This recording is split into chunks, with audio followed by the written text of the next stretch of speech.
Good morning, everybody. I hope you're safe and well this Monday morning, ready for this week's set of English lessons. It's the last week before half term, and it's our very last week of Varjak Paul this week as well. We're going to start off today, though, or this week, with a grammar session as usual. What we're going to be doing is building on last week's grammar focus, which was looking at past, present, and future tense correctly. What we're going to do to begin with is just go through a few sentences, and I'm going to be asking you whether you think it is past, present, or future tense based on what we learned last week. So first of all, then look at this sentence. Is it written in past, present, or future tense? I will go to the cinema on Saturday. So is that past, present, or future, and how do you know? Press pause now. Press play when you're ready to hear me talk about it.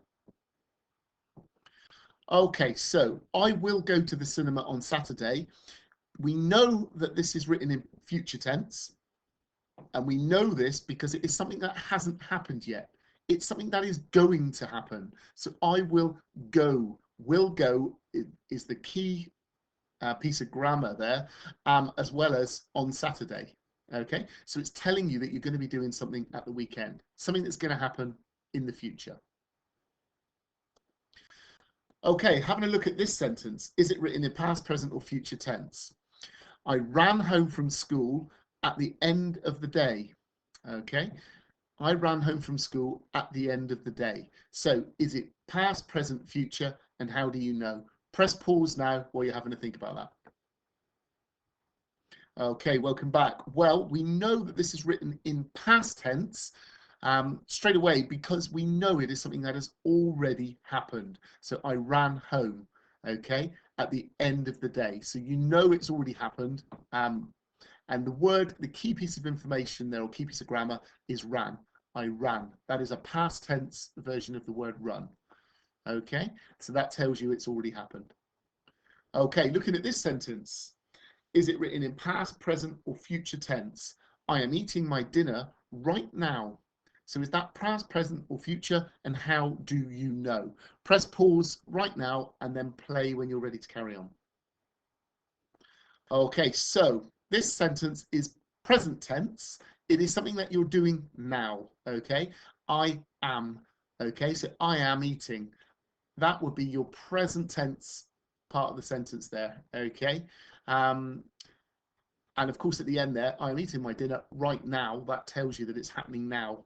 It's not happened in the past. It's not going to happen in the future. It's happening right now. And one final one. So we've had a look at one of each of the different types of sentences. I'm going to throw an extra one in. This could be any of the past, present, or future tense sentences. I am going to play tennis this morning. So is that past, present, or future? And how do you know? Press pause now while you're thinking about it, and press play when you're ready to carry on. Okay, welcome back. Well, we have the sentence we have there will be a future tense sentence. It's something that's going to happen. Only going to be happening a little bit in the future, so this morning, but it is something that hasn't happened yet. And you know it hasn't happened yet because the piece of grammar that tells you is I am going to. Hasn't happened, it's going to happen later on. So that makes it a future tense sentence. Again, hopefully you're okay with that. Now, moving on to our independent writing task for this morning, you'll see some worksheets that are attached to this morning's lesson folder on the website. What we want you to do is to follow the instructions on each sheet. And what they're doing is these sheets are asking you to change sentences, maybe from present tense to past tense. Okay, so for example here, we've got we are eating cake today. If you were going to change that to past tense, you might say, yesterday we ate cake. So you can see how we're changing it into something that has already happened. Okay, now your job this morning will be to rewrite the sentences, okay, on each sheet. So I want you to take each sentence and change it. While you're doing that, you can press pause. If you need to rewind the video to just think about present, past, and future tense, feel free to do so. But other than that, you've got probably just over half an hour to write on these sentences. and then I want you to come back. We've got a couple of chapters of Varjak Paul that we're going to listen to together. Okay, so press pause now while you're working, and press play when you're ready to come back and speak to me. Okay, welcome back. I hope that you've got on with your past, present and future tense sentences okay there this morning. We're going to finish off this morning's session by reading chapters 32 and 33 of Varjak Paul together. And you'll find chapter 32 is on page 222 of the ebook. Okay, the ebook, of course, as always, is attached to our English learning page on the website. Press pause while you're finding it and press play when you're ready to listen and follow. Okay, so chapter 32.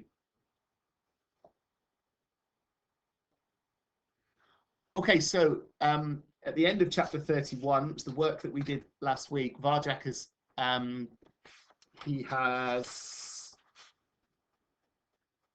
had another dream with Jalal. He's inside the Contessa's house again now, and he's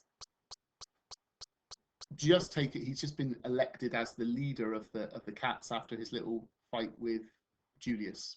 Okay, so here we go. Chapter 32. Varjak awoke from his dream in the front room. It was still dark outside as he looked around. The family were gathered around him in a circle by the Contessa's empty armchair. His mind was like the sky after a storm. Everything was clear and sharp. He knew what he had to do. With one leap, he sprang onto the red velvet armchair. No one tried to stop him. Not father, not Julius. It was his. The power was his, and only he could decide what to do with it. Now, he said, I need the truth. Has anyone seen the Contessa since the gentleman came to the house? They shook their heads. So unless we do something ourselves, we're at his mercy. How often is he here? He goes out a lot, said father. And the black cats? Do they go with him? Varjak, you're head of the family, said Julius. I'm not disputing that. But why do you ask these questions? It's only going to cause trouble. Why can't you just accept things as they are? Because something's happening up there, something bad.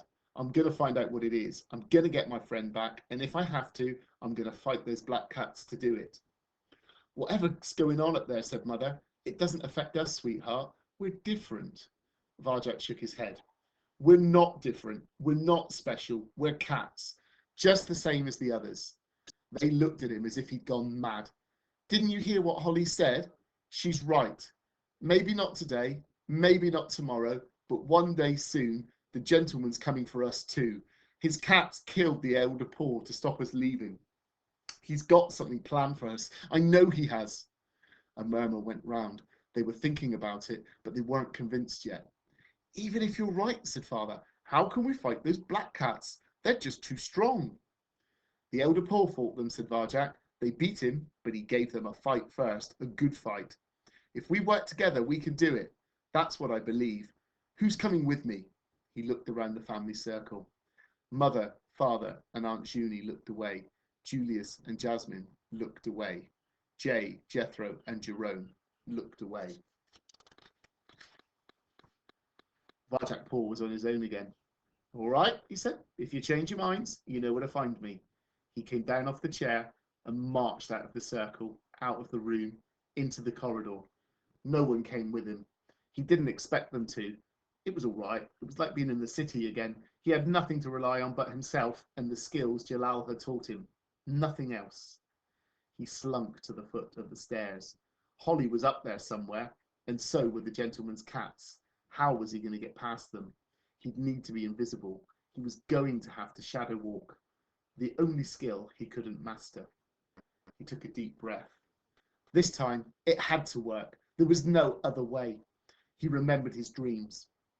You must know yourself, be sure of yourself, before you can let go of yourself. Do you know who you are? Yes, I do, he thought. I'm Varjak Paul, nothing less and nothing more. He relaxed, let go, and merged with the shadows at the foot of the stairs. The world flickered faintly around him. One of the gentleman's cats came out of the Contessa's room. It stood at the top of the stairs, surveying the scene with its black eyes. Would it see him? It turned his way for a moment, but looked right through him. Varjak placed a paw on the first step. The black cat didn't react. It was as if he didn't exist. Slyly, slowly, slithering low, Varjak shadow walked the stairs. The gentleman's cat just sat there, unaware. It couldn't see him. No one could. He was invisible. He could go anywhere. But where was he going? What was he going to see? He remembered Holly's face as she came into the front room. Whatever it was that lay ahead, it wasn't good. At the top of the stairs, he heard meowling. It made his fur prickle. It was the sound of fear, but he had to face it. However awful, he had to learn the truth about the gentleman, the vanishings, and the Contessa's room. That was the only way that he could save Holly. His awareness tingling with danger, Varjak crept past the gentleman's cat and up to the room. Sticking to the shadows so he couldn't be seen, he looked in. It was just as Holly had said. There was a cage in there. It had a solid metal door and sharp wire mesh. It was full of cats, street cats with no collars, but they weren't tough or menacing. The air was thick with the scent of their fright. Varjak could taste it, bitter on his tongue. They were cowering from the gentleman as he reached into the cage, cowering from the black cat that prowled by his shoes. Varjak craned his head right back and saw the gentleman pluck out a tortoiseshell cat from the cage. She was meowing pitifully, so were the cats around her.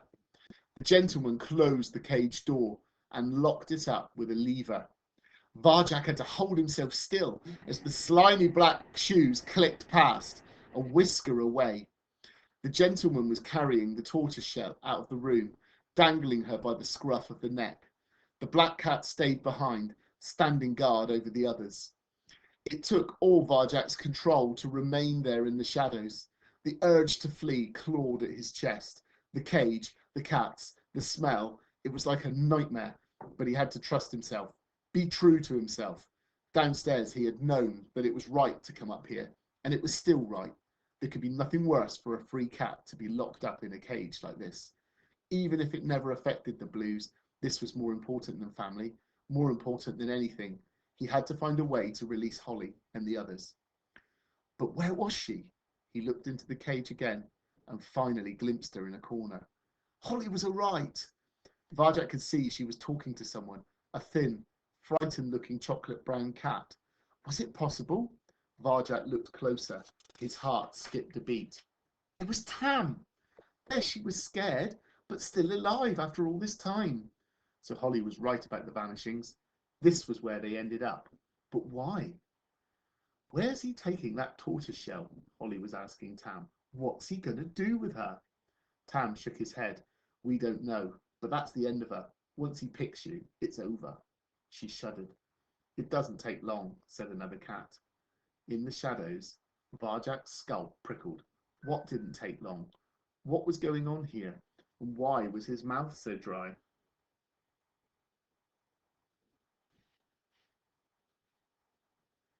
Can't we get out of this cage? He heard Holly ask.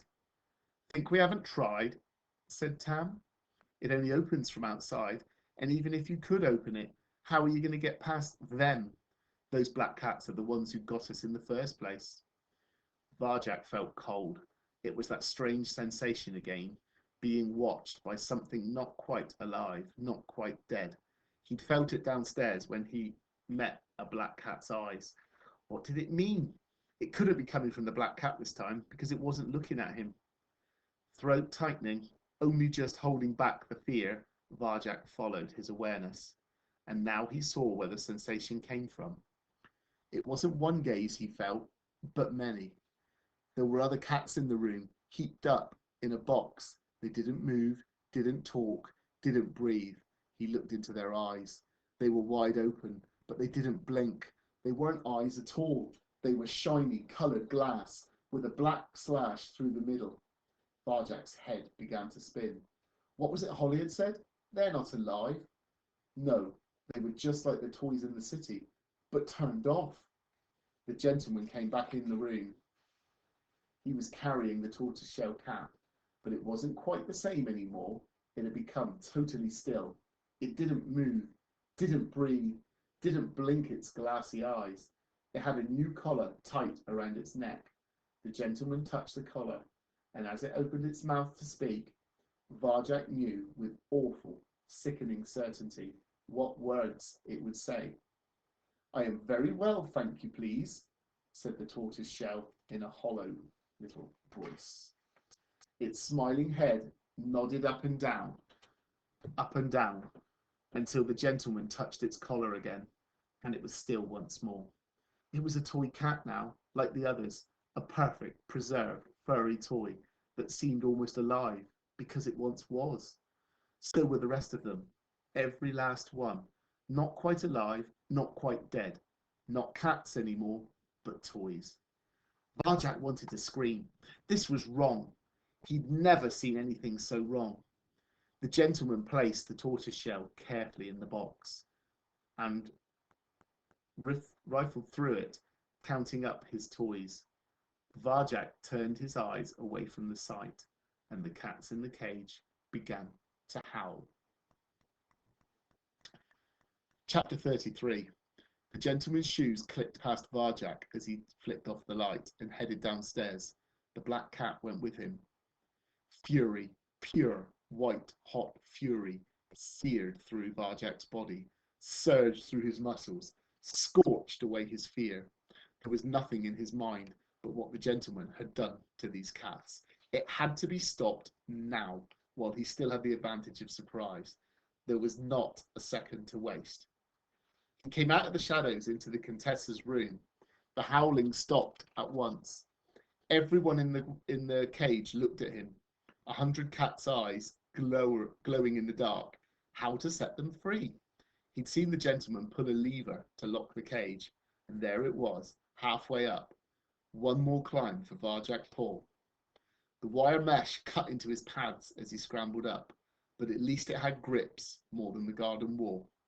Varjak hooked both paws around the lever. He pulled down with all his weight, and the lever clicked. The metal door swung open. Cats began to stream out. They were pushing and shoving, fighting each other to get away first. "Wait!" cried Varjak. "Everyone! We have to work together." No one was listening. They were running in a panic out of the darkness of the Contessa's room. Varjak leaped down off the cage. It was chaos on the ground. Paws and claws and tails like snakes writhed as 100 cats fought for their freedom. This wasn't going according to plan. Where were Tam and Holly? They could help him if Holly would forgive him. A howl of pain came from outside the room. Varjak clambered over the paws and claws out of the door, onto the landing, into the light. The black cats were at the top of the stairs, both of them. Together, they were terrifying. No one could get past them. Strewn beside them were the bodies of those from the cage who'd made it out first. They'd been swatted aside mercilessly and either were out cold or dead. Varjak couldn't tell. The others were desperately trying to get back into the Contessa's room, where they thought they'd be safe. It was carnage. But in the middle of it all, Varjak felt strangely calm. There was no way back for him. This wasn't going to be like fighting Julius or even Razor. This was something else. It was life or death. That simple. Like a dancer, he picked his way through the chaos of cats. They made space for him. A profound silence settled on the top of the stairs. Varjak looked at the two black cats and started to breathe deeply, filling his lungs. He was getting stronger and better every time. The power was growing within him like a living thing, and he could feel it again, rising up now. This was what he was born to do. This was it. This was the moment he'd been waiting for all his life. Fourth skill, slow time. He sucked in the air, slowed himself down. Fifth skill, moving circles. Varjak came at the gentleman's cats, powerful as a pulsing breath. Sixth skill, shadow walking. Varjak flickered out of sight. The black cat's whiskers twitched as if they knew something was about to happen, but they didn't know what. Varjak's moving circle lifted him up, flying, an arc of vengeance aimed at the enemy, for the elder Paul, for Holly and Tam, for every cat who'd vanished off the streets. The power rose in Varjak's paws. Claws slid out, white knives of fury, and slashed, slashed, slashed the gentleman's cats. Varjak was out of the shadows now. All the energy, all the darkness and light was flowing through him, going out in blow after blow after blow. Everyone who'd ever put him down, every time he'd walked away, all his anger and his pain went into that attack. It felt overwhelming, a massive rush of power, almost more than he could control. He could win this fight. He could beat anyone because he knew the skills. He'd kept the way alive. Inside him, everything Jalal had passed on was coming together. And around him, he could hear the street cats, no longer meowing in fear, but cheering as he lashed into their enemy. It couldn't be long before they joined in, and then the battle would be theirs. He had one of the black cats backed against the wall. Varjak looked into its eyes. Even now they showed no expression. He launched another circle, ripped right across its face. It didn't blink. No blood came out of the wound. Varjak was tearing it apart, but it didn't bleed. How could that be? He hit it with his best shots, shots he knew could knock out any normal cat, but it stayed standing. It didn't go down, and now he'd lost the element of surprise. The black cat hit back. It was incredibly fast, even with Varjak in slow time. He arced aside and only just dodged. The two cats glanced at each other, and then they came for him, as they'd come for the elder Paul in the garden long ago. Two bodies moving perfectly, one on each side. Varjak spun a circle as wide as he could imagine. Moving quick as thought, he deflected one blow, then another, turning them away. The circle held. He could feel the energy crackling through him, but the black cats kept coming, relentless, tireless, perfect. Two of them. They didn't give him a moment to think. Never an opening, never a chance. It took all his power, all his concentration to fend them off, and slowly they forced him back towards the contestants' room. Smash! One of the black cats broke through his circle. His defenses were down. He reeled off balance. It leaped on him, wrestled him to the ground. Varjak twisted away, but it was no good. His enemy had him now. It was beating him into the floor. Hard to breathe. Where were the others? Why weren't they helping? Must break free. Varjak lashed out. The weight pressed down on him, pinning his paws, crushing his lungs. Varjak gagged. No air. Black eyes filled his sight. He'd used all the skills, and they weren't enough. The way wasn't enough. But there had to be a way to win. There had to. At the edge of his vision, he saw a flash of black and white fur, a gravelly voice. The collars! The collars? Varjak looked at the black cat's neck. It wore a collar like the toy cat's. He looked into its eyes. So strange. Not like cat's eyes. Glassy. Glass! They were glass. Like the toys. Not quite alive, not quite dead. If the gentleman could make a toy cat, why not a fighting cat? A perfect machine. Couldn't be killed, didn't bleed, never gave up, could be turned on or off from the collar. Last chance. He sucked in the air, sucked it all in, and let it out in one last blast. A desperate lunge for the throat. His teeth closed around the collar, wrenched back and ripped right through it. The collar curled off the black cat's neck. Its eyes opened wide in surprise. It started to raise a paw, but it was slowing, and slowly, almost gracefully, it ground down to a stop. Okay, so we're ready for the last two chapters of the story tomorrow. I hope you have a lovely day. Take care, and I'll speak to you then.